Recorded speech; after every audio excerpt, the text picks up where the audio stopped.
to each and every people and participant and my respected faculties, honorable principal sir present over here. And I would also be highly grateful to India Tourism Indore and our honorable principal sir, Dr. Manoj Kumar Das, to give me and my co-host, Mr. Abhinav sir, this opportunity to host this nationwide campaign that is World Tourism Festival. So under the direction of UNTO, we are and collaboration with the Ministry of Tourism, we are organizing 4-day World Tourism Festival. And the basic idea of this World Tourism Festival is to inculcate the basic thoughts of our Honorable Prime Minister Narendra Singh Modi, that is vocal for local. Now, it is very essential. I would like to say also, when I was coming to Gwalior the month of February, I was typing on the Wikipedia, just like Gwalior only. So the moment I type, I found that Gwalior Fort. That means we all know Gwalior Fort, but we don't know what is Ater Fort. We had a webinar last day also, and we don't know this famous cultural and religious statues of Gwalior, the way you are watching the poster right now. So that's the reason this webinar has been conducted, and I, Rajat Roy Chaudhary, assistant lecturer at IHM Gwalior, welcome everybody. And now, without wasting much time, I would like to introduce Mr. Ramkishan Kongala. Mr. Ramkishan Kongala is an example of passionate photographer and a great educator. You know, हम सब ये बात जानते हैं कि हमें शिक्षा मिलती है, हम को बेच के खाते हैं. You know, we get that degree, with that degree we get a job and we get a nice bank account and ATM card and credit card. But Mr. Ramkishan Kongala is a personality who has utilized his talent for the development of tourism and the development of the lifestyle. Because he not only keep the tourism of Gwalior inside the Gwalior city, but also around the India. This is the speciality that we should learn, that how Mr. Kongala has dedicated his education, which he has learned from his society and given back to the society for the development. So please, participant, buckle up your seat belts, because there will be a great virtual tour of all the religious places of the Gwalior. And we must not forget, we are introducing a speaker today who is a passionate photographer also. So don't miss his great art of picture taking. So now it's time that I would like to introduce I would like to call our honorable principal, Dr. Manoj Kumar Das, to enlighten us with his word of wisdom on the occasion of World Tourism Festival. Das sir, over to you. Please start.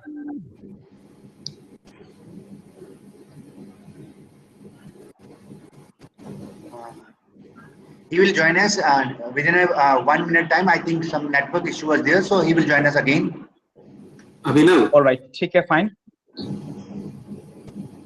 Abhinav, am I audible? Yes, sir. Yes, Mr. Kongala. Yes, sir. Kongala, sir. You are Yes, audible, sir. sir. Audible. So, what am I saying is, I to have a network problem, but I'm using my hotspot. So, Okay. I will do video, and I would request other participants also to look at my voice and presentation rather than the video. Okay. Right, sir. Right, sir. Right, sir. All of their videos. Yes.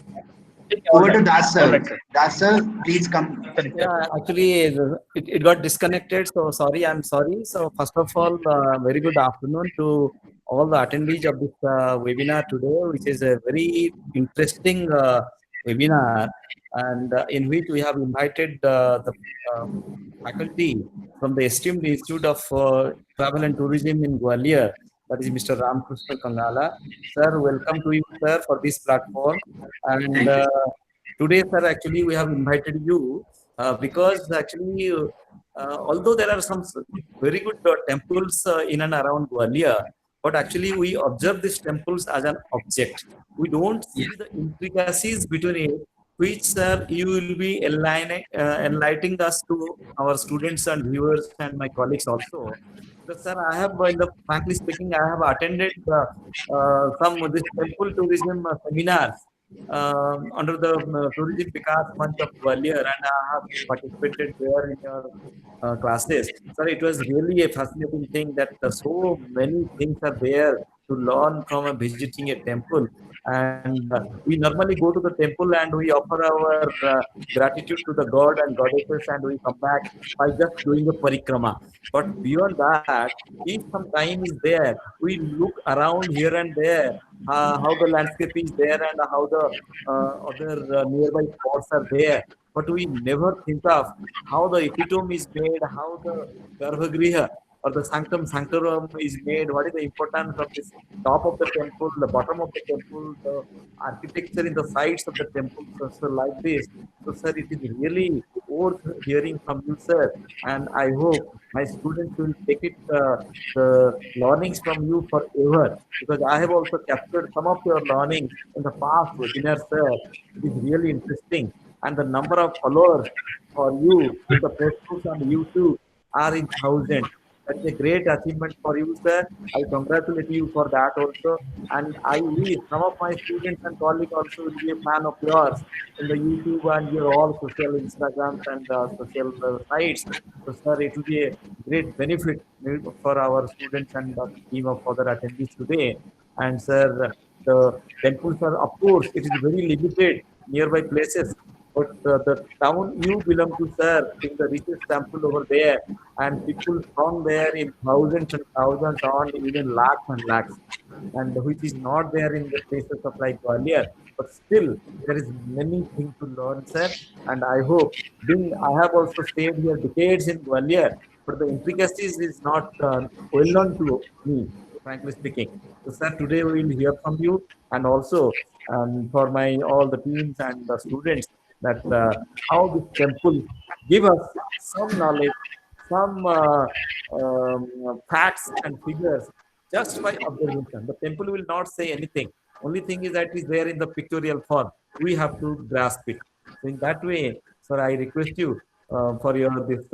I thank you for your kind concern for our webinar today, and we'll be listening the most from you, sir. Thank you so much. Thank you. My pleasure, sir. Thank you, Das sir. Very, very well true and very well well words by yourself, sir. Thank you so much for enlightening this session. Now I request, without much wasting time, to Professor Kongla, sir. So inviting him is a big challenge for us, but he's a very much kind-hearted person. I say that because I know him from his learning point of view whenever he says something. So it is a great learning and great asset for us, all of you, that we have such kind of virtual platform in front of him. So I invite the Kongla sir to enlighten the session from his wisdom of words. Over to Kongla sir. Yeah, thank you. Is my screen visible? Yes, sir. Very much visible, sir. Yeah. So All good, sir. All good. yeah. Namaste, everybody. Very good evening.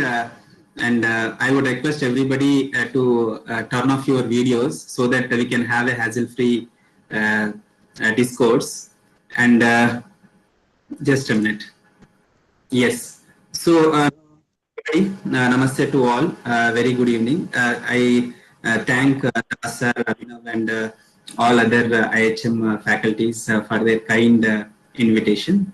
And this evening, we have 1 hour with us. In this 1 hour, quickly, what we will do is we will try to understand the temples that are there in and around Gwalior.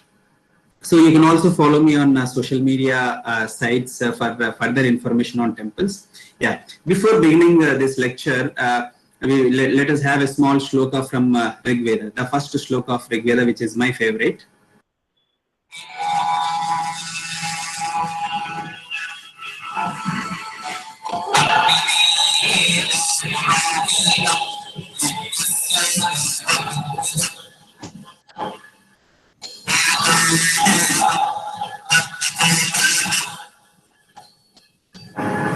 Yeah, so there was the shloka from Rig Veda, the first shloka, where attributes are paid to the god Agni Deva, right?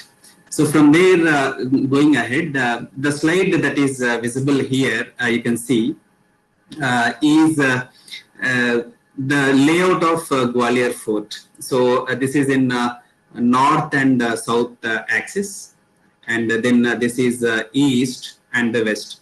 Many of you must have visited okay, most of the places that I am talking today, but I will discuss something that like you do not come across in some book or some internet, and which are very important, and there are also a few myths and false narratives which we will be discussing today. So there are two important gates to this Gwalior Fort. Why am I talking about Gwalior Fort is because we have 2-3 important temples here which we will be discussing, which are in Gwalior, and later on we will move out of Gwalior. So one important gate that we have here is Urvahi Gate, which is there in the valley of Urvahi, okay, from this side. And then we have another important gate from the northern entrance, which is called as Hindola Gate. Hindola Gate is locally very famous with the name Hathi Pol also, right? And for your information, this is where generally most of us okay, visit the Mansingh Palace. And okay, this is the route. Generally, okay, through Hindola Gate, you will be moving towards the Mansingh Palace, right? So here, the red spot that you see here, okay, this is the place where you have Jain and Hindu temples, both. Kamla sir, sorry to interrupt. Actually, your presentation was driven disturbance from Devi Singh Chauhan sir. Kindly represent it because some screens are not available. Okay, shall I discontinue and continue again? Yeah, represent it, sir. Share it again. Present now. You can say downstairs present now, right, sir? Okay, right. I request the participants from the please don't present your screen in between that speaker. It will be disturbed to us. Yeah, and I am requested to keep your videos off, please. Yeah, is it visible now? Yes, sir. It's visible now. It's getting visible. Yes. Go ahead, Yes. sir. Please go ahead, sir. Thank So you. where did I miss actually? Where did I stop? Yes, sir. Yes, sir. You can go ahead, sir. Yeah. So I said this is the northern side and this is the southern side, and I talked about two gates. One is the Urvahi Gate, which is there in the Urvahi Valley of Gwalior Fort, and a second one is from the northern entrance, which is called as Hindola Gate. Two gates I have mentioned. And why am I talking about this layout of the Gwalior Fort is because we have a few important temples here. And this one, which the red spot that is visible here, is the place where you have Jain and Hindu temples. So what are these Jain and Hindu temples? They are not structural temples. When I say structural temples, you add stone by stone to make a temple. Rather, here they are cave temples. In a sense, stone is removed from a mountain or a hillock to create the temple. And why am I saying? Because you have wonderful, beautiful temples when you are climbing from Hindola Gate towards the Mansingh Palace in the Gwalior Fort. Okay. In between, you will come across a lot of gates also. I will talk about that meanwhile. But then let us go ahead and see. Yeah. This is one view. Okay. When you come from Hindola Gate towards the Gwalior Fort, or when you keep climbing. And one that is visible here, you can see. What is this temple called? The name of this temple is Chaturbhuj Temple. The name of this temple is Chaturbhuj Temple. And Chaturbhuj, when I say, okay, the one who has 4 shoulders, okay, and he is Vishnu, who will be holding Gada, Shankha, Chakra, and Padma. Now, what is the beauty of this temple is, let us go ahead and see, that this is a monolithic temple. Monolithic in the sense, okay, many people do not understand what is monolithic, which is carved out of single stone. A single stone, in the sense, there was a mountain and they have carved the total temple out of a single stone.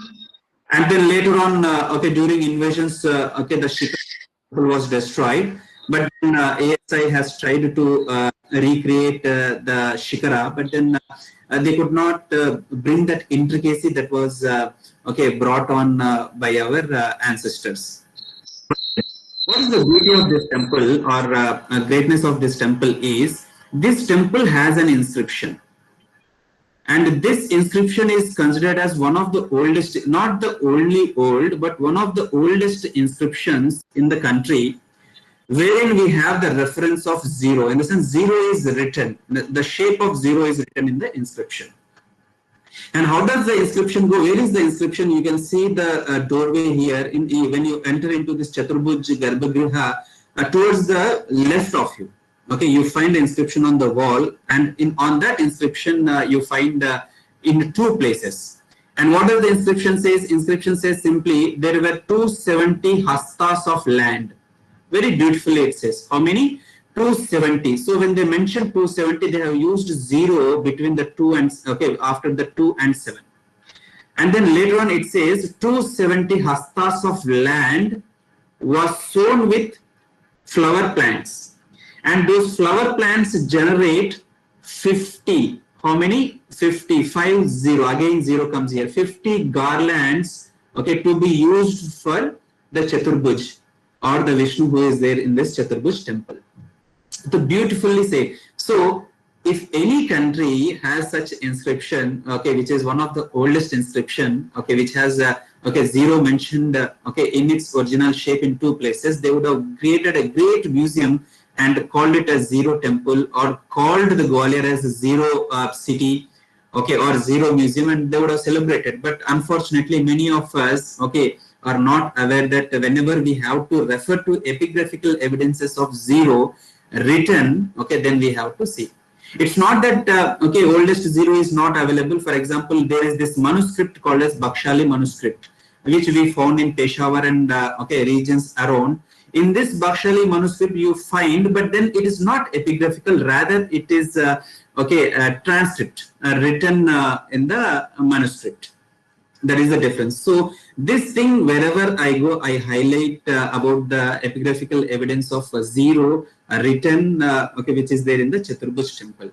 And one of the oldest temples in Gwalior, the Chaturbuj temple, which also holds this 0 epigraphical evidence, has got beautiful sculpture, but due to environmental and climatic weathering, most of the sculptures have lost their beauty. For example, see from this view, okay, and you can imagine, okay, in present day, today, the ASI has got we have got a lot of advanced technology and cutting machinery, but then ASI, okay, and its reconstruction of the Shikara could not match with the intricacy that our ancestors have achieved.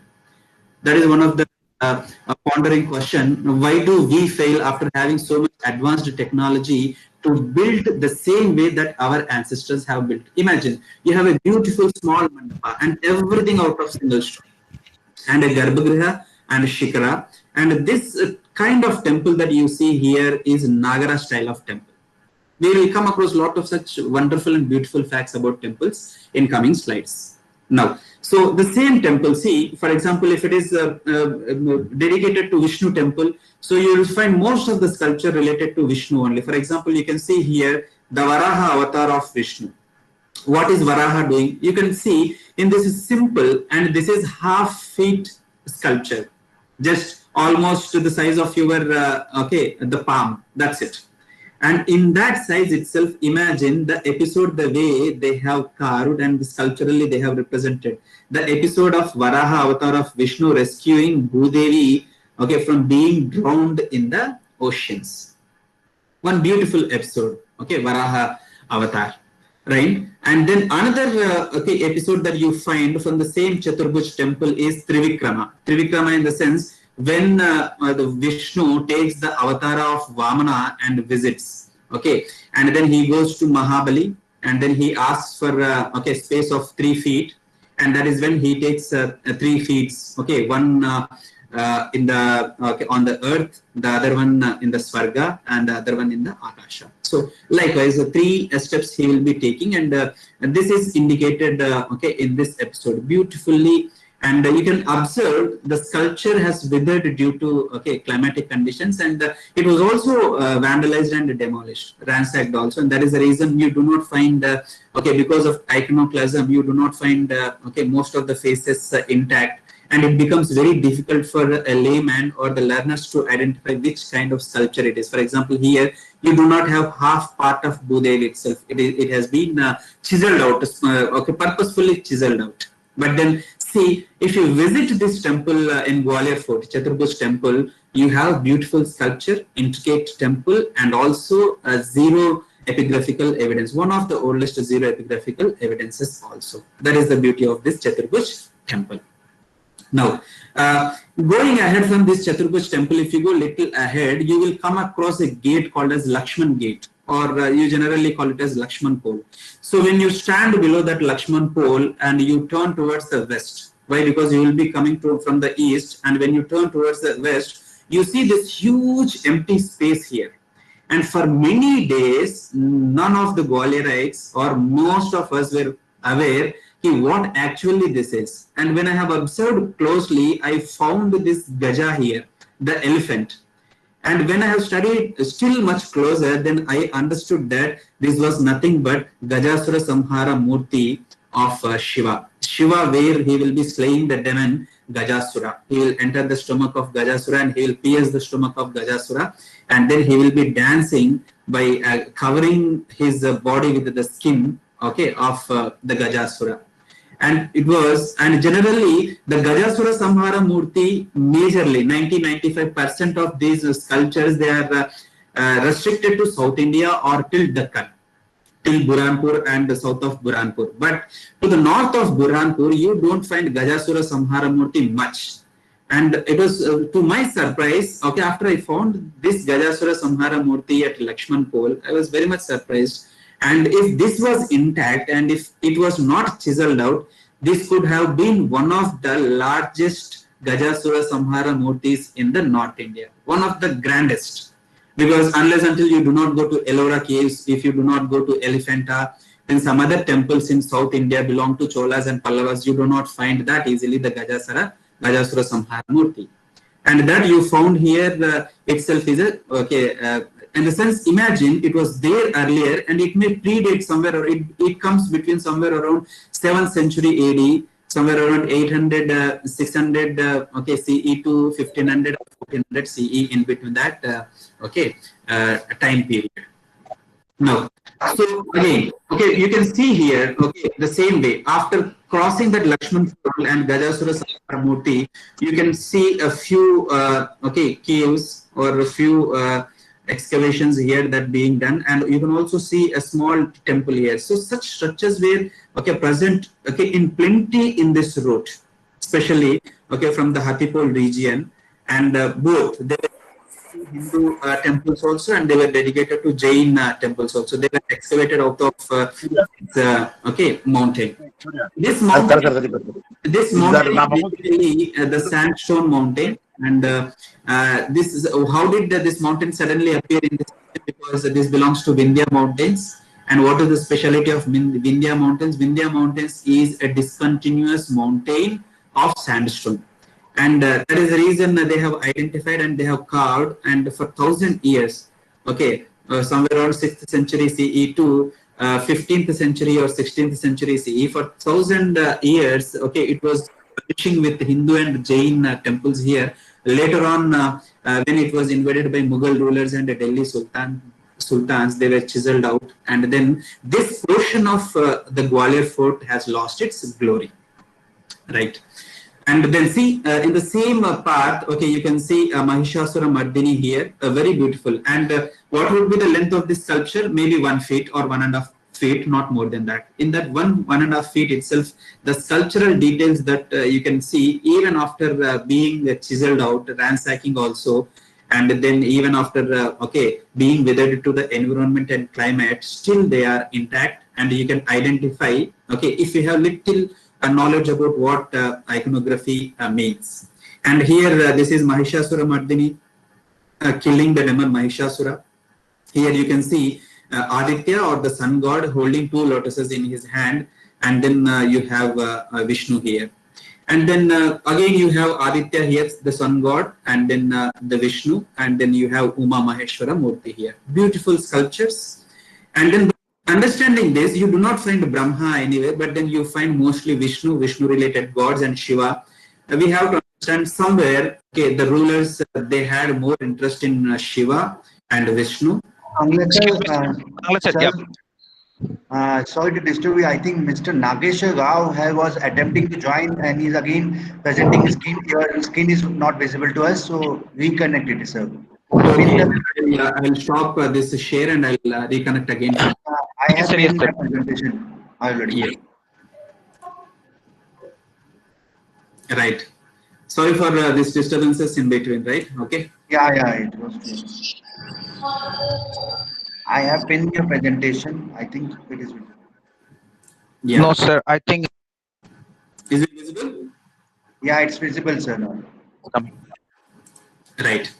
Yeah, going ahead from this, okay, the sculpture, the beautiful sculpture that you find in this Hatipol region from this entrance. See, in the same region, you can also find some miniature, okay, Jain temples, or simply we can call them as Jain Basadis. Okay, Jain, the word Basati comes from the Vasati, in the sense where you stay. So you can also find the Jain Tirthankara inside this, okay, Basadi, but then, okay, again it is chiseled out or it is demolished. And then coming to the other side of the fort, I said there are two gates, famously the Hindola gate and the Urvahi gate. So this is the Urvahi region, the valley. And in this Urvahi valley, we have one region which is called as Gopanchal Parvat. So this is Gopanchal region, and in this Gopanchal region, you find huge sculptures of Jain Tirthankaras and beautiful Jain temples. And they are so intricately carved, okay, even after some 1,000 years also, they are still intact. Even after being demolished also, most of the part is intact. Maybe because they could not do, because all of them was in stone. And some caves or cave temples, you find that they are incompletely left. For example, you can see the Jain Tirthankaras here. Okay, 4 or 5 Jain Tirthankaras are visible, and all of them are standing. And why are they standing? Because okay, the mudra that they are standing is called as Kayotsarga mudra. Kaya plus Utsarga. Kaya means the body, and Utsarga in the sense they are standing tall. And what is the beauty of this Kayotsarga mudra? Why are they standing? Is okay, you, Ramkishan sir, Ramkishan, I'm sorry once again. You need to start. Extremely sorry, sir. So once again, restart your presentation, sir. okay, I will do that. Yes, yes. I'm extremely sorry. Participants, I'm requesting each and every participant not to present the screen. I already told we can remove the after this, those who are presenting. Kindly make sure you don't not present. Nageshwar Raji, please don't present your screen.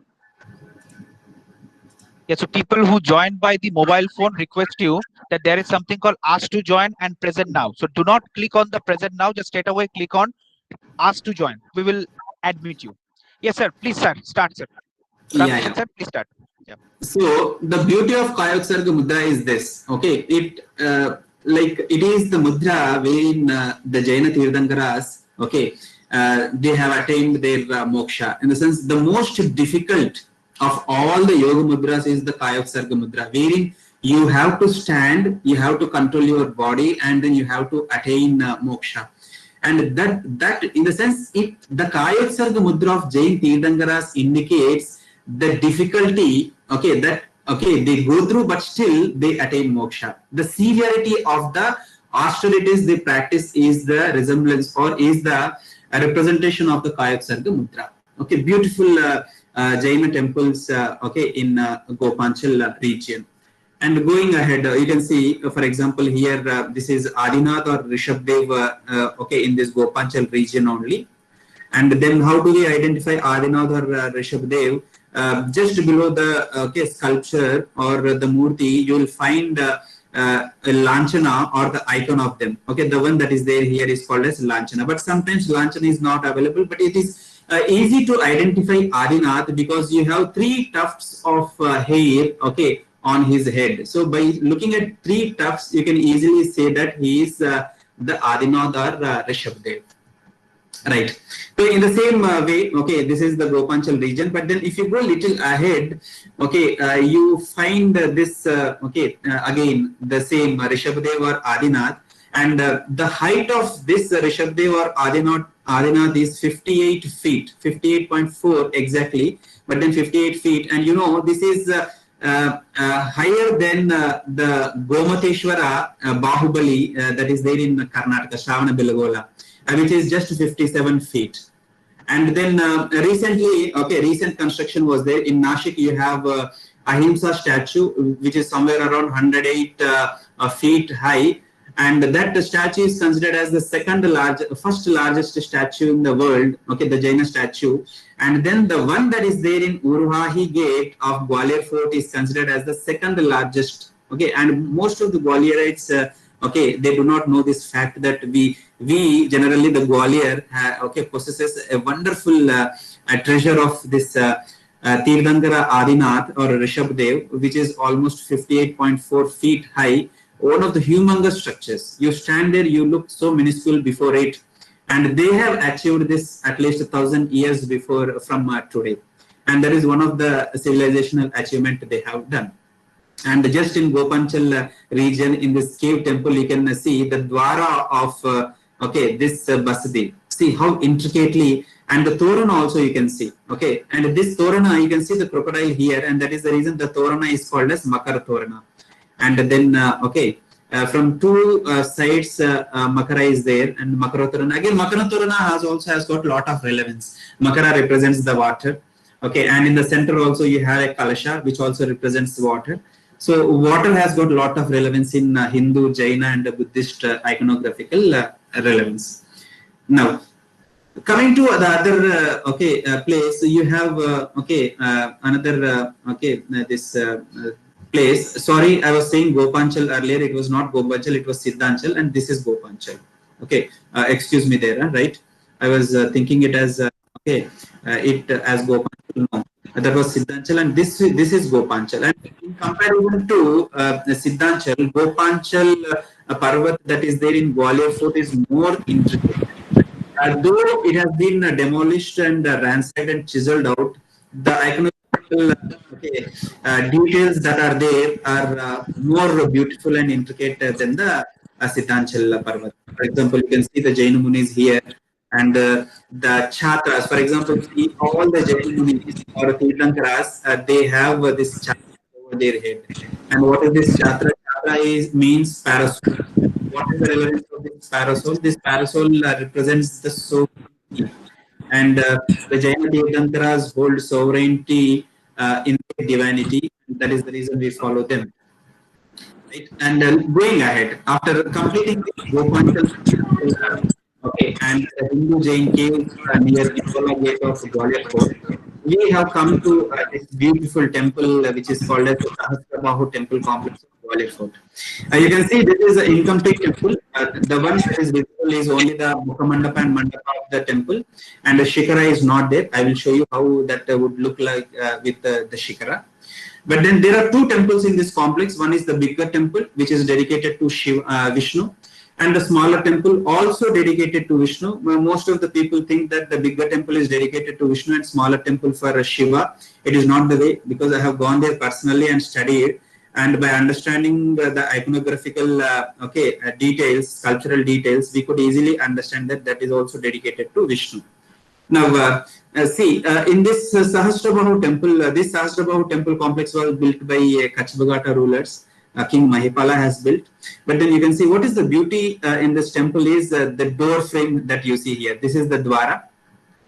And in this dwara, there are 7 layers of, 7 shakas, the branches. Okay, it is also called as the Sapta Shaka. For example, there is this temple in Karnataka in a place called as Lakundi. And this Lakundi temple has got 9 shakas, the highest recorded. And then after that, the highest next recorded 7 shakas are there. For example, see 1, 2, 3, 4, 5, 6, and then 7. You have till here. And all these shakas, they have different names. We will not be discussing here, but then this door frame itself has got a 7-layered door frame. And this is one of the rarest in India. Like I said, the Lakundi temple has got 9 frames, a layered door frame. And here the Sahasrabahu temple, the bigger one, has got a 7-layered door frame. You go there, you have beautiful, intricate details present there. And then dedicated to Vishnu. How do they understand that a temple is dedicated to Vishnu? Because on the dwara, okay, at this portion, okay, this is called as Lalata Bimba, or else where you apply the tilaka. So here you can see, okay, the person or the Vahana that is visible here is Garuda.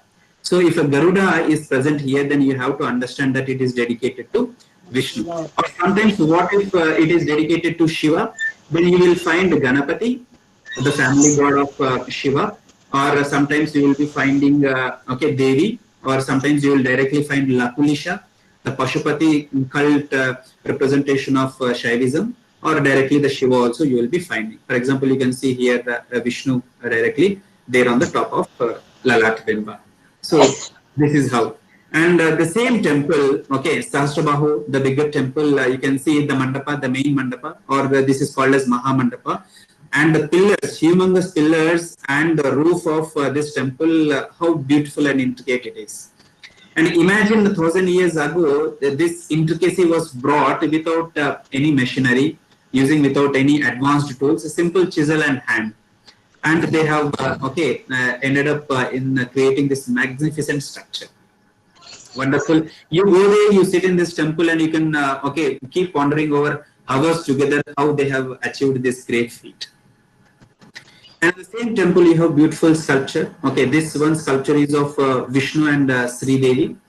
Okay, unfortunately, it has been chiseled out, and okay, the only proof that we have to identify them is okay, the Vaijayanti Mala. Okay, that is there here. Right. Next.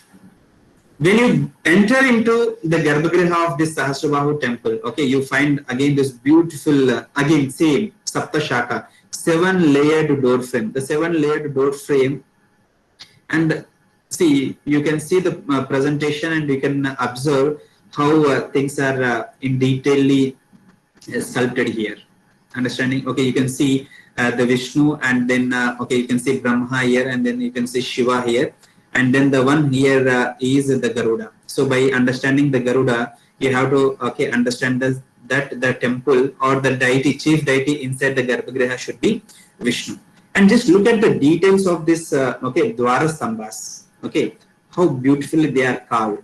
And imagine, and just believe me, it is very difficult to bring this kind of detailed intricacy even on the paper.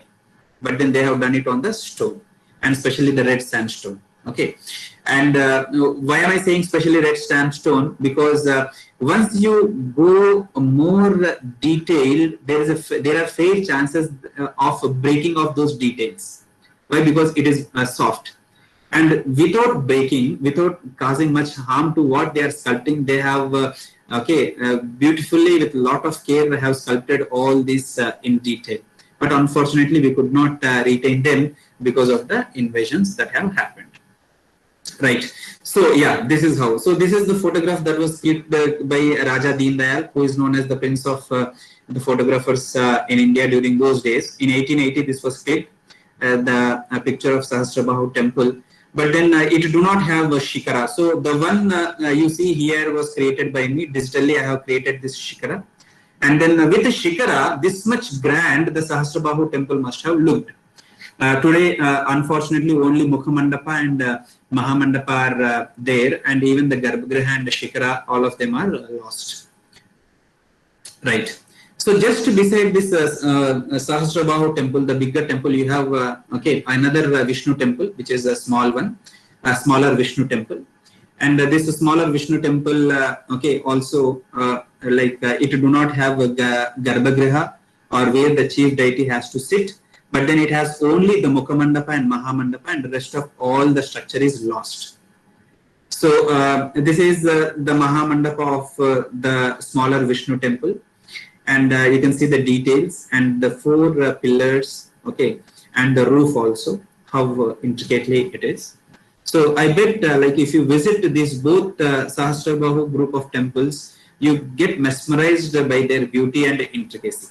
Okay, and this is one of the famous pictures that is there on social media. Okay, generally people call it as the way to heaven, Swarga Dwara. Why? Because this is the door frame of the Garbhagriha that has to be there if there was Garbhagriha in the smaller Sahasrabahu temple. but then unfortunately the Garbhagriha, okay, no more, okay, is intact, but then the Dwara remained.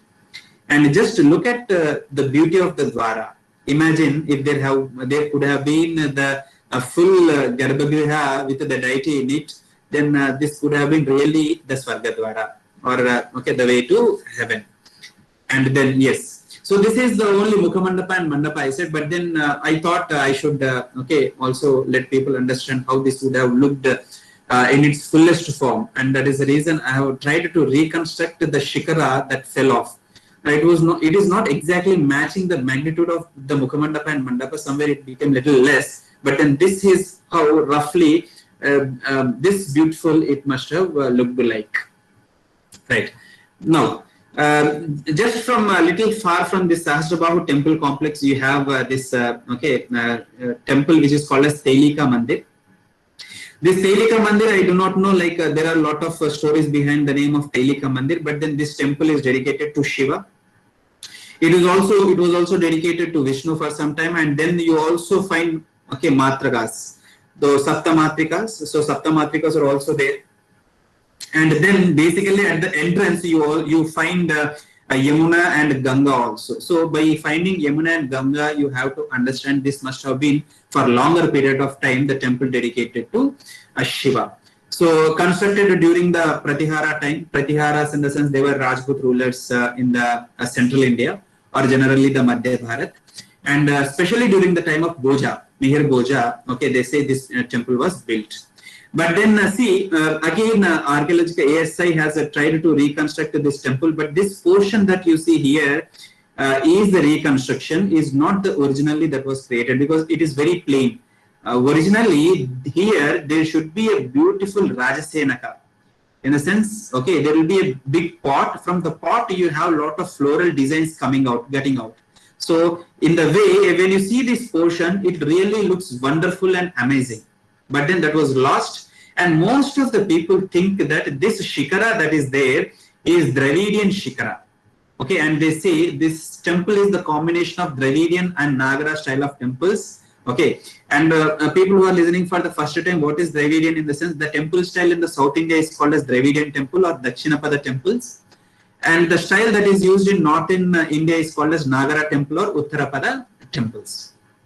Right, but then this is not the combination of Dravidian and Nagara. Rather, this is Nagara temple, but then the shikara that looks like Dravidian is not actually Dravidian. This is Vallabhi. Okay, so this shikara, or the temples that were built in Vallabhi region were built in this barrel-shaped vaulted roof, and that was the reason. Okay, and that is the reason it looks more or less like a Dravidian shikara. It doesn't look exactly like, but similar to Dravidian, and that is the reason most of the people who are not aware, they simply say this is the combination of Dravidian and Nagara style, and that is the reason this is a rare edifice. It is a rare edifice, no doubt, but then it is a Vallabhi shikara, and it has got nothing to do with the Dravidian style of temple architecture. Hello, Ramkishan sir. I'm sorry once again. The same thing happened. You need to restart again, sir. Yeah. Somebody has presented the screen. Yes. Please. So we can. I have pinned the presentation of Ramakrishna. So you can pin your presentation on second slide. I think that will be much better. Yeah. Again. Okay. Please, participant, once again, just please be careful. So you can pin your presentation second slide. I have pinned that. Yeah. So, right.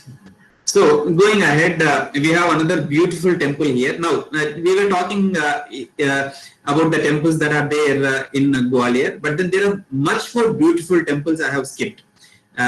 And I thought, okay, because if we keep on talking about them, there is no end to the discussion. But then I thought very important temples should be discussed first.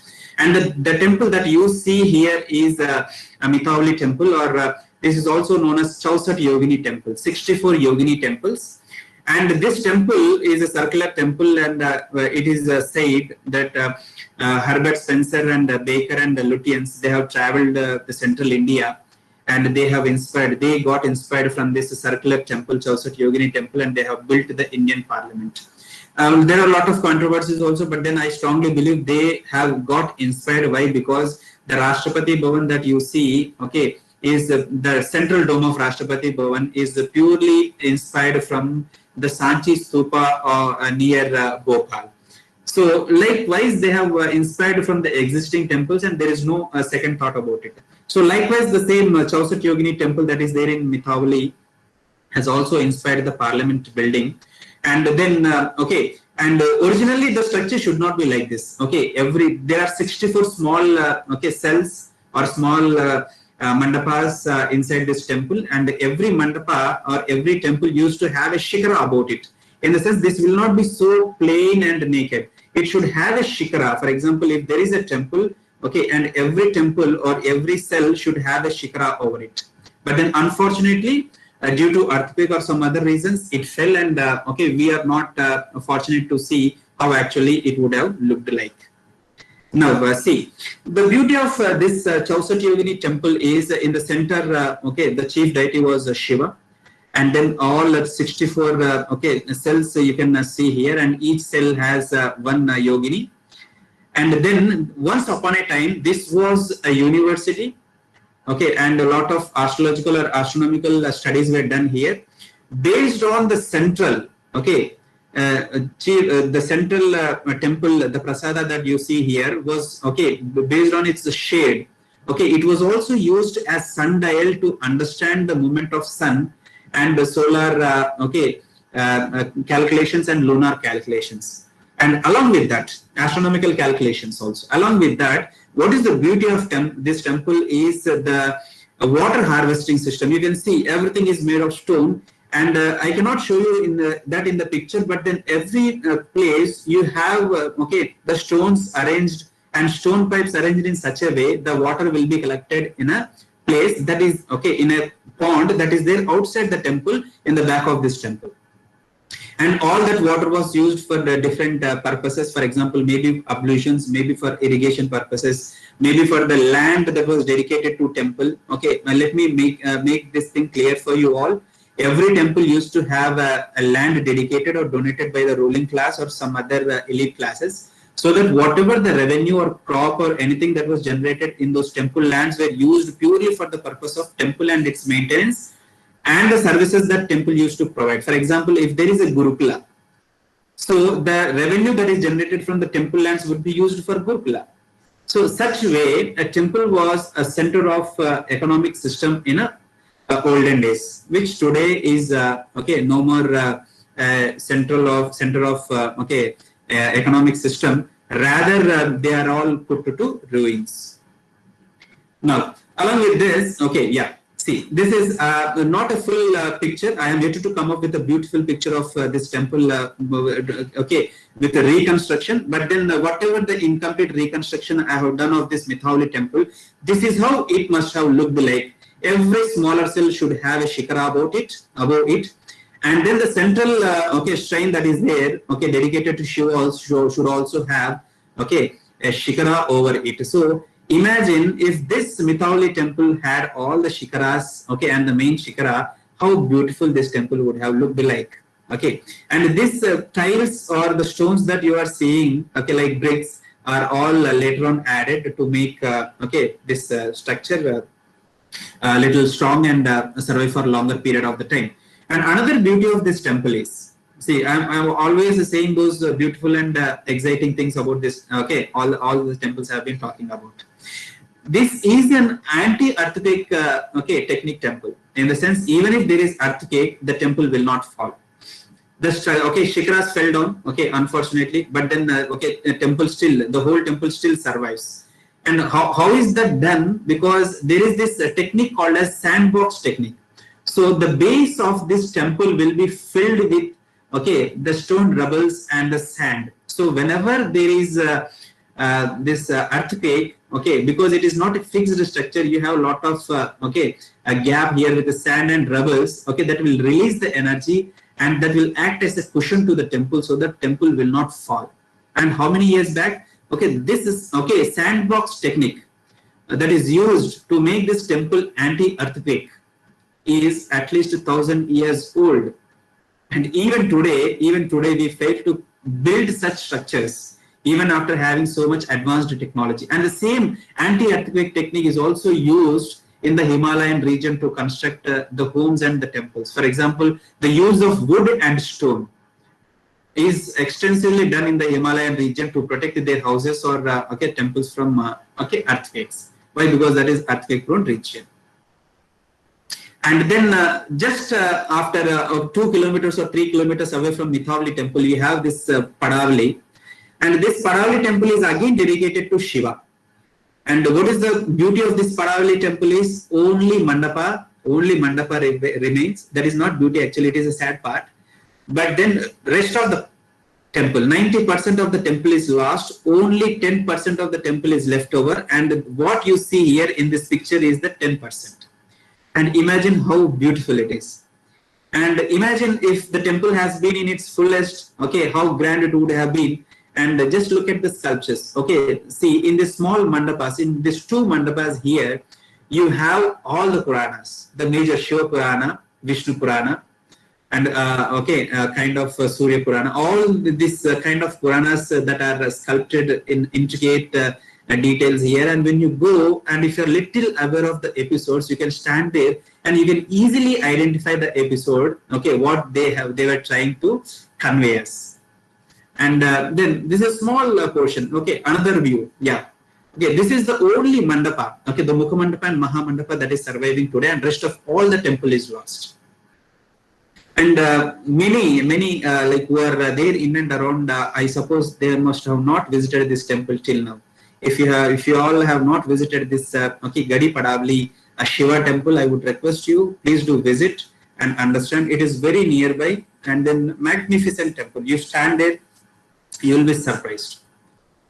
And then just again another 1 kilometer, 1.5 kilometer from this Padavali Shiva temple, then you have Batesar group of temples, wherein you have like Professor and great archaeologist K.K. Muhammad sir. He has worked here a lot, and he has renovated the temples, and he has made sure that 80 such temples have been erected, and 120 more temples are yet to be erected. So the work is incomplete; it is yet to be completed. And see, all of them are such cellular temples. And what are these cellular temples? These are called as Mandapika temples. In the sense, they are devoid, or they are not having mandapas. And because they are not having mandapas, they are called as Mandapikas. In the sense, single cellular temples. Such single cellular temples, you have more than 150 to 200 temples, and all in the same complex. And built during Gurjara Pratihara times, and purely in Nagara style. And Nagara in the sense North Indian temple construction style, and they are all inspired from the books like Maya Matam is one of the book that talks about the temple construction style. And then you also this is also inspired. It is also inspired from Manasara. A text. Manasara is also one of the texts which discusses in detail about the temple construction technique. Right. See, this is another view of the Batesar group of temples, wherein you find most of it in ruins. But then, thanks to his greatness, K.K. Muhammad Saab, he has tried a lot, but then all of them is left in between, and nobody has taken up the great assignment after K.K. Muhammad sir. But then yes, all of them. And beauty again of the temples is this. No cementing material have been used much during those days. All of construction was done through interlocking system, and that is the reason. Because of interlocking, what happens is you can simply dismantle them, you can relocate, and you can again assemble them. So that is the reason. You just have to understand the temple and its construction technique and its iconographical elements. Then you can easily assemble a temple if you find all the elements. And that is how, by understanding each and every stone, imagine how many stones it would take to construct a temple. And imagine how many stones might have been there for reconstructing 80 temples. And imagine how many stones Professor K.K. Muhammad sir must have counted each day to make them stand again. And So his efforts cannot be discussed or cannot be praised in words. Okay, it becomes very less. And this is another view of the same group of temples, like Mandapika strains. These are all right. And from the same temple complex, this is one of the beautiful sculpture. And what is this sculpture? Here you can see Shiva, and the other side, okay, it is Parvati. So Shiva and Parvati, they are getting married, and the Kalyanam of okay, and Shiva is called as Sundareshwar. So Kalyana Sundaramurti. So this panel is called as Kalyana Sundaramurti. So Kalyana Sundaramurti is where okay, like Kanyadana is done by Lord Vishnu, and then all puja, in the sense okay, Agni Puraskaras, okay, all of them was taken care by Brahma. He was the okay one who was okay taking care of all Agni Hotras and all, right? So beautiful sculpture from the same Batesar group of temples. Little far, some 20-25 kilometers away from Batesar group of temples, you find this Kakanmat, which was built by Kachapgata rulers. Again, the Shiva temple. Kaganmat is the name that comes from a Jain monastery that is there nearby. But then see, one beautiful thing, one blind okay belief is that. So till this top structure, this top structure in temples is called as Amalaka, okay, which looks like Amla. This Amla represents the sun god, okay, it represents the sun, or it sometimes represents the lotus, or it also sometimes represents the Rudraksha. Okay, the one of okay Lord Shiva. So it has got different okay representation and connotational okay relevance. But then fine. So it is to be understood that till this okay Amalaka is intact, nothing will happen to the structure, especially the okay upper structure or the Shikara. And that is the reason you can see most of the temple is in its ruins, but still okay the Amalakas that are there on the two, the Mandapa and the Shikara, are half intact, and that is the reason even today most of it is intact. Though okay 60% of it is lost. Okay, you do not find any sculptural details. Outer structure is lost, but still imagine okay the interlocking system and this single stone Amalaka that holds onto the rest of the structure. Okay, and the engineering marvel of our ancestors. Okay, one of the beautiful temples which is very close by Gwalior. And this is the mandapa. You can see the intricate details of mandapa and the pillars, the stambhas that are there. And the speciality of these stambhas are they are okay at least not less than okay 10 feet, 12 feet high stambhas have been erected here, and monolithic stambhas. And over them the beautiful temple has been built. And in the same okay Kaganmat temple complex, you also find this okay Linga and smaller Shiva temple. Maybe it is to be believed that the subsidiary shrine or Parivara Devata shrine, this must be, in the sense Parivara Devatas, in the sense the family god. Maybe if it is Shiva, the family gods of Shiva are like Nandi, Kartikeya, Ganapati, then Parvati. So all such people will be there in and around the main temple complex. They will be having their smaller shrines. So this must be one of the shrine. But then okay you also find okay Shivalinga here. Somebody in a later period of time they just have arranged and brought the Shivalinga here, but originally this should not be here. But then even today okay this looks with a lot of beauty and with a lot of aesthetic sense. So likewise what we have tried to do is okay we have tried to discuss 3-4 temples that are there in Gwalior, especially from the Hindola gate side, okay, wherein we have seen the Chaturbhuj temple, where we have oldest epigraphical evidences of 0. Then Sasbahu temple, Sahasrabahu temple, okay, it is called, and then Telika Mandir, which is okay wrongly considered by the people as Dravidian temple. Rather, it is Vallavi temple. And then the Mithawali temple, which is one of the architectural engineering wonders.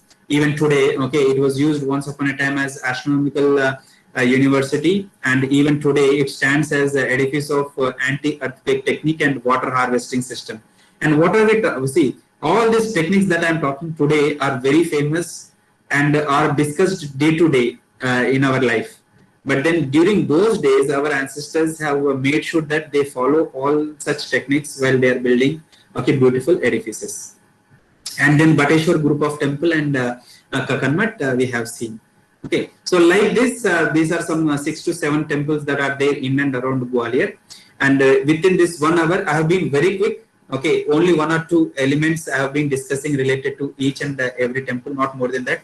Otherwise, just Mithawali temple itself can be discussed with its architectural details for hours together. If someone in this lecture, if they are familiar with me and my love for temples, they would understand how many hours I would just spend okay, talking about those sculptures and intricate details that they have carved. So likewise, okay, I come to an end, okay, and I conclude my lecture here with the Drona Stuti. Anayasena Varanam Vinadainyana Jeevan Dehante Tava Shawijam Dehime Parameshwara. And so this is the mantra that is okay, chanted whenever we visit the temple, and it is Drona Stuti. Drona says, okay, our leaving this world should be very peaceful, and while we are in this world, okay, it should be with a lot of ease, and there should not be difficulties, and that is the purpose of the life, and that is what Drona is asking the Parameshwara, to keep us happy always and to make life easy. I also request Parameshwara so that he gives easy life to everybody of us. Thank you everybody.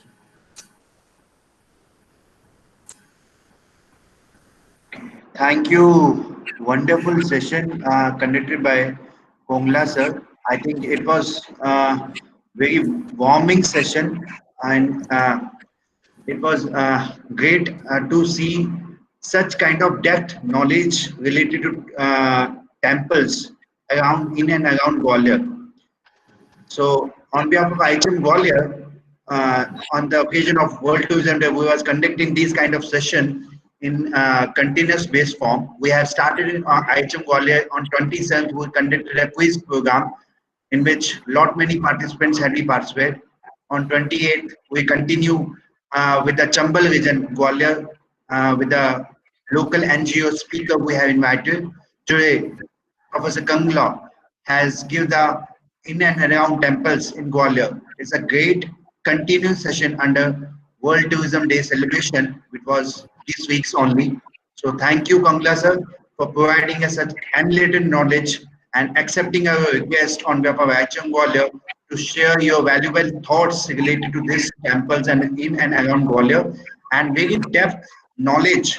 Today, I really learned that what kind of things should be knowledge enriching in this program. I'm sure all the participants have enjoyed this session, and now I like to request each and everybody, if somebody wants to curiosity of the session, which is related to Q&A session, we will take 5 minutes for that also. So if somebody from the participant want to ask something related to Kongla sir, about the temples in and around Gwalior, they are most welcome. So we are open for that. Thank you.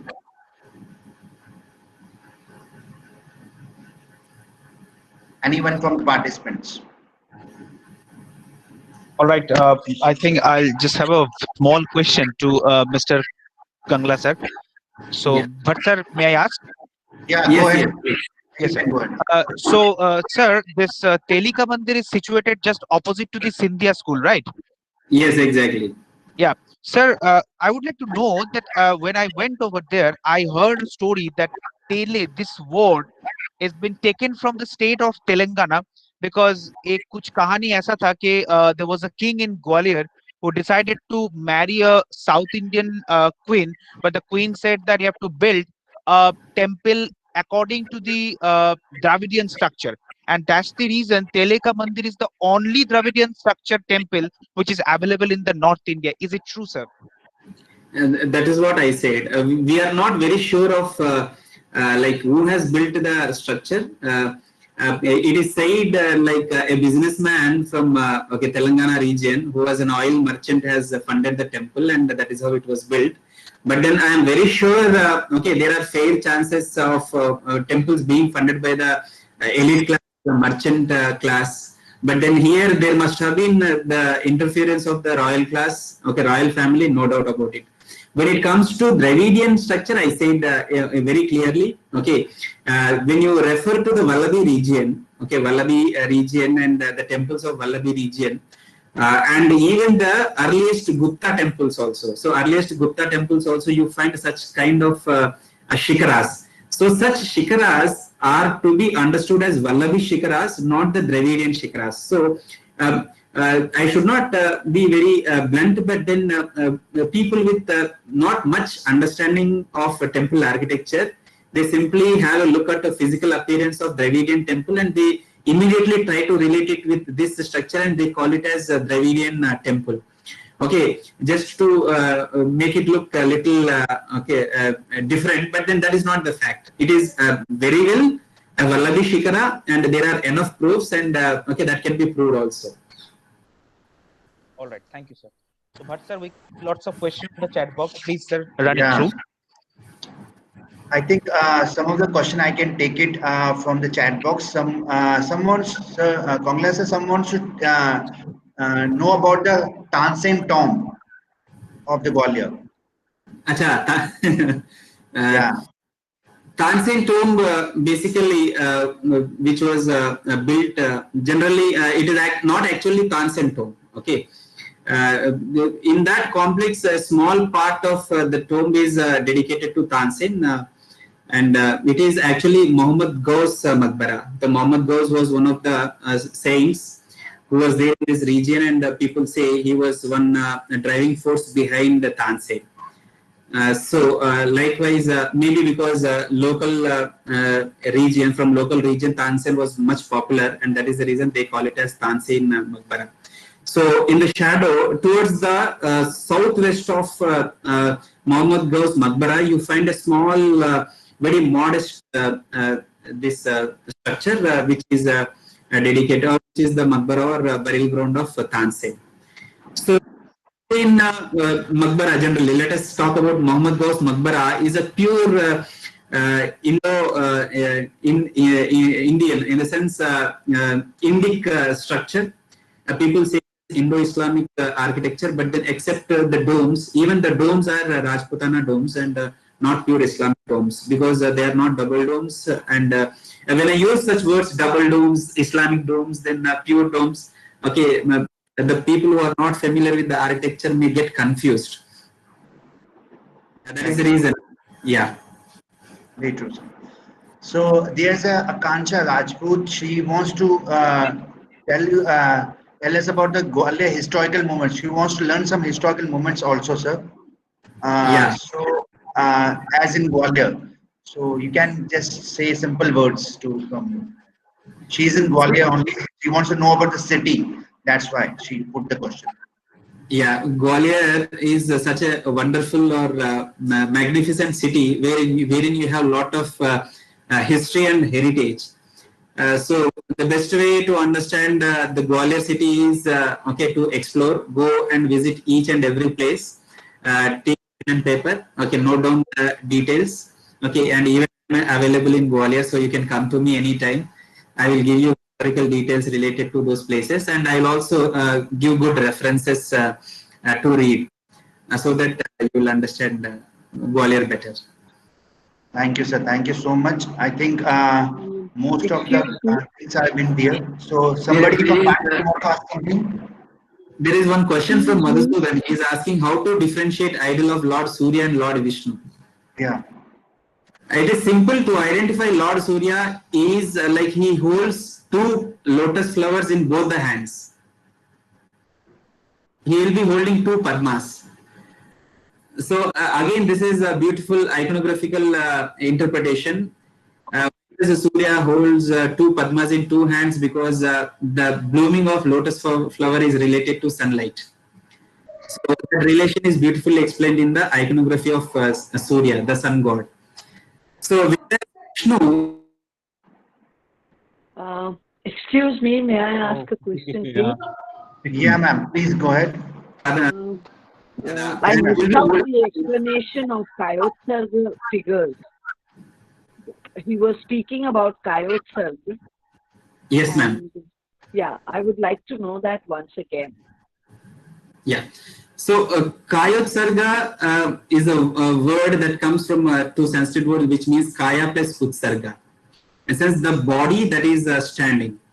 And this Kayotsarga Mudra, rest of the people who have attained the moksha or nirvana, you don't find them in Kayotsarga Mudra. You find only the Tirthankaras in Kayotsarga Mudra.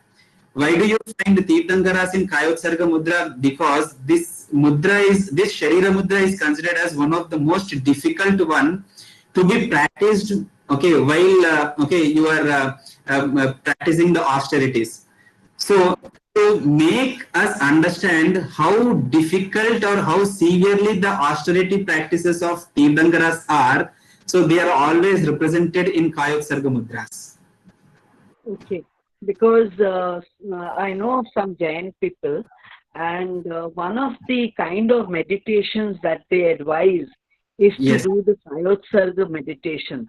Yes. So that is why I wanted to understand. And another important thing is, ma'am, in Kayotsarga meditation, what happens? In normal meditation in Padmasana, you are relaxed, you are just focusing. But in Kayotsarga, whole your body is in attention and then you have to meditate. And that is the most difficult thing. Yes, that is what they say. And then they say that you are not going to react to any sensation. You will Yes. allow your body to adjust itself to the sensation. Yes, exactly. Yes. Thank you very much, sir. My pleasure. Thank you, ma'am. Thank you for asking that question. Thank you so much. It was a great things to us. Thank you so much, ma'am. Yes, because this kind of meditation, we always know about, the normal meditation and sitting in a certain position or whatever. And this was something new which I learned. And we were told to start with even 5 minutes or 10 minutes, in the beginning, and you can slowly and gradually keep extending it to 1 hour. And this helps in two things. It helps us, one, in concentration, and secondly, it helps us to be peaceful. Like sometimes it's very hot and you become very upset and very stressed or very uneasy. So it helps us also to adjust to weather, also to seasons and all that more easily once you start doing this. Thank you, ma'am. Thank you so much. Thank you. My pleasure. Thank you. There's a Also, thank you for allowing me to ask that question. pleasure always, ma'am. Gunjan Mathu is saying, sir, are there ideal of Surya in Surya temple of Konark and Modira? Gunjan Mathu question, sir. Yeah. Yes, Gunjan, like you do not find the idol of Surya in Surya temple, okay, the sun temple Konark, okay. It is generally what used to happen is during the time of invasion, whenever there was invasion, the chief deities were very important. Without chief deity, there was no much relevance to the temple. So the energy of the temple is the chief deity. So whenever there was an attack, the chief deities or the Mula Murti, you call it as Mula Murti or Mula Virat, was taken and they used to hide it or they used to take it and they used to run away. So likewise, most of the temples in India, 90% of the temples that you see in North India, their Mula Murtis or Mula Virats were taken by somebody from the mainly the priests or the protectors of the temples, and they ran away. They must have buried under the grounds, they must have given it to somebody, or they must have placed under a tree or some smaller temple. So likewise, most of the Mula Virats in the northern India are missing due to invasions. And even if you find Mula Virats or Mula Murtis, they are not original ones. Rather, later on they were made or they were replaced by some other Murtis that were made in and around. Thank you so much, Kamra sir. Thank you so much. Any other questions for today? So we can have that. Okay, we can close that.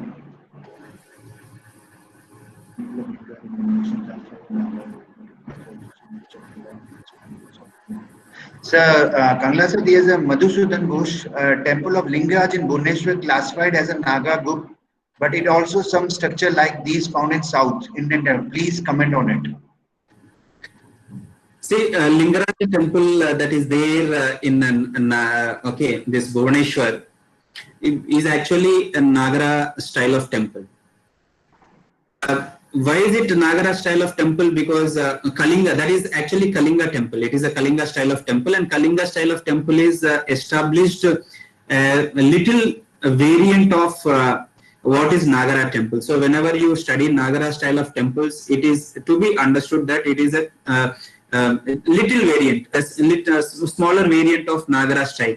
Because the only difference is you find some elements said in local Oriental language. That's it. Otherwise, it is Nagara temple. But then coming to the elements of Dravidian, see, even in Dravidian temples also you find some elements or usage of some words that are used in Nagara. The same way the elements that are there in Dravida you also find in North Indian temples. But then that doesn't mean that it makes it a Dravidian temple. Okay, you will find few elements, no doubt. For example, you go to temples of Karnataka that are there in Karnataka, you sometimes find both the elements. What we have to understand is what are the major elements that are there. Based on that, we have to classify or we have to settle with the style of the temple. Thank you, Kangla sir. There's another question from Chevigolu. How can we define a stormy blue monolith? In chat box, there's a how can we define a Swan blue? Yeah. He is saying how can we define a Swayambhu Mula Virat? Yes. Generally, when it comes to Swayambhu, Swayambhu in the sense that appears for itself. Swayam जो भूमि से निकलता है उसे बोलते स्वयंभू. Okay, Swayam plus Bhu. So generally, most of the times, the Shivalingas in India that are there are called as Swayambhu Shivalingas. Why? Because they themselves have emerged from the earth, and that is the reason they are called as Swayambhu. So if not Lingas, even other Murtis also in the temple. For example, the Murti that is there in Tirumala Tirupati Devasthanam is also considered as Swayambhu Murti. Why is it Swayambhu Murti? Because they say the God by himself have emerged from the Bhumi. Nobody has created it and nobody has replaced it. So sometimes people have questioned, then if not somebody has replaced it, then how did they appear by themselves? How did they sculpt? Somebody must have sculpted, etc. will be the questions. So when we do not know who has done, when they have done, how they have done, so all such murtis are simply referred to as Swayambhu Murtis, in a sense. Okay, because they dates back to eternity. We cannot date them. And that is the reason, okay, all the murtis who cannot be dated, especially the Mula Virats, they are called as Swayambhus. Thank you again, Kangla sir. There's a one question last, I think I can take it. It is already time up. So can you cover the lakes of temple which are associated with many temples and were considered one like Pushkrini and lakes around the MP? So just yes. Wonderful question it is. Wonderful question.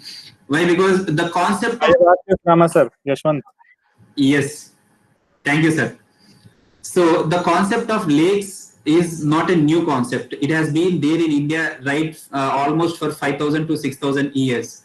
Because when you look at Dholavira or any other Indus Valley civilization sites, you find rock cut. I am saying one of the oldest, the first rock cut structures in the world are available in Indus Valley civilization, especially the Dholavira rock cut reservoir. These structures, they have been source of water, maybe for rituals or maybe for the community use. And later on, the same technique has been, that is the continuity of civilization. So when people started doing the construction of temples, they started including this Pushkarini, or it is also called as Kalyani. It is also called as Kund. It is also called as Sarovar. So it is also called as Bavdi. So all such, okay, have been included along with the construction of the temple, where, okay, it may be the shortage of water, it may be for usage of rituals that are done in the temple, these were used. And recently, a scientific study was conducted on the temple ponds or this Pushkarinis or Kalyanis, and it was established that when rest of the area goes waterless, the place where these temple ponds are available till 2 kilometer radius, okay, at least there will be water available for 2 more years more than the where there is no water available. This is the beauty. In the sense, these temple pushkarinis, they are a very good way of replenishing the underground water table. You take the water and you are sending that water to the ground, okay, ground of ground level, okay, the water table, so that time to time, okay, the aquifers are replenished and we will be able to take water in the nearby future. That was the beauty. But then what happened, and that is the reason you see, okay, wherever the temples have been, you find groundwater level, okay, little higher, and wherever there are no such ponds, you do not find the water table, which today have gone up to 500 feet to 600, 700 feet also. Thank you, Kangla sir. I think wonderful session conducted by you and your I think very vast knowledge and very vast presentation. I think beautiful presentation you had done with us today. Thank you on behalf of IHM Gwalior. I always welcome you in my behalf on IHM Gwalior. You are conducting always wonderful session with us. So thank you all the participants who have joined us today and make this event wonderful, successful, more ritual and great knowledgeable to all of us. Thank you so much, all of you. Thank you, Kangla sir. Thank you all. A warm namaste to everybody. Thank you so much. And now I request our Bankim sir, if he's there, to say a vote of thanks to Kangla sir. Sir, I'm very much grateful to all the dignitaries who reached here today on this virtual platform to share the knowledge. And we are really like feel that our knowledge has enriched and we have learned many things.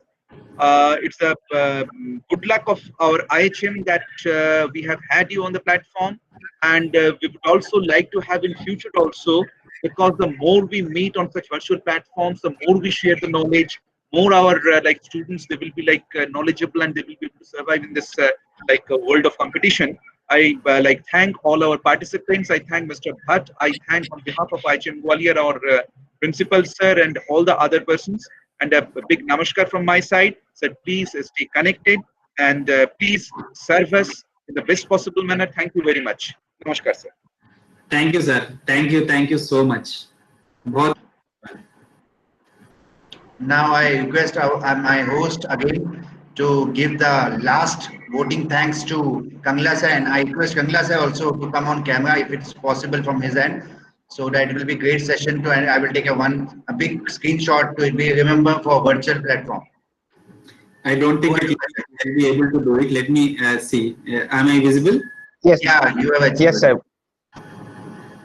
So first of all, Bhatt sir, I would like to say that I am a very, very small qualified person in front of this knowledge, sea of knowledge that we have, not sorry, sea of knowledge, it's the ocean of knowledge that we have seen today. So it's better not to judge him.